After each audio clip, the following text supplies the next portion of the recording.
প্রকৃতির রুদ্ররোষের শিকার হচ্ছে সুনামগঞ্জ জেলার তাহিরপুর উপজেলার বেশ কয়েকটি গ্রাম। টানা পাহাড়ি ঢল ও বৃষ্টিতে মেঘালয় পাহাড় ধসে নেমে আসা বালু ও পাথরের নিচে এরই মধ্যে হারিয়ে গেছে বিস্তীর্ণ ফসলি জমি আর ঘরবাড়ি। বাঙালি ও আদিবাসী অনেক পরিবারই এলাকা থেকে সরে যেতে বাধ্য হয়েছেন। শত প্রতিকূলতার মধ্যে যারা এখনো টিকে আছেন তাদের দিন কাটছে নানা শঙ্কায়। সুনামগঞ্জ থেকে ফিরে আরো জানাচ্ছেন গুলজার আহমেদ। ক্যামেরায় ছিলেন দীপক বৈদ্য।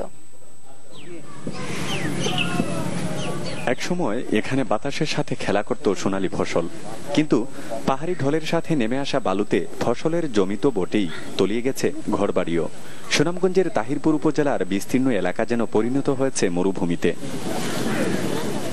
2007 সালে ভারতের ব্যবসায়ীরা পশ্চিম খাসিয়া পাহাড়ে কোলাং কোয়ারির বিভিন্ন জায়গায় অপরিকল্পিতভাবে পাহাড় কেটে কয়লা ও চুনাপাথর উত্তোলন শুরু করে।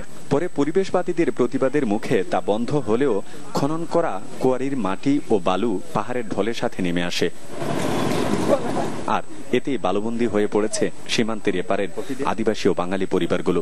অনেকেই বাধ্য হচ্ছেন বসতবাড়ি ছাড়তে। বালু পাথর দল পানি সব কষ্ট করে বাচ্চা কাচ্চা নিয়ে থাকতাছি। পাহাড় থেকে দল এসে এখানে বালু এসে আমরা আর থাকতে পারলাম না আর কি। না আমরা আমরা তো জায়গা বাসা নাই, কারণ এনে থাকতেইব, এনে চলতেইব, এনে বাঁচতেইব।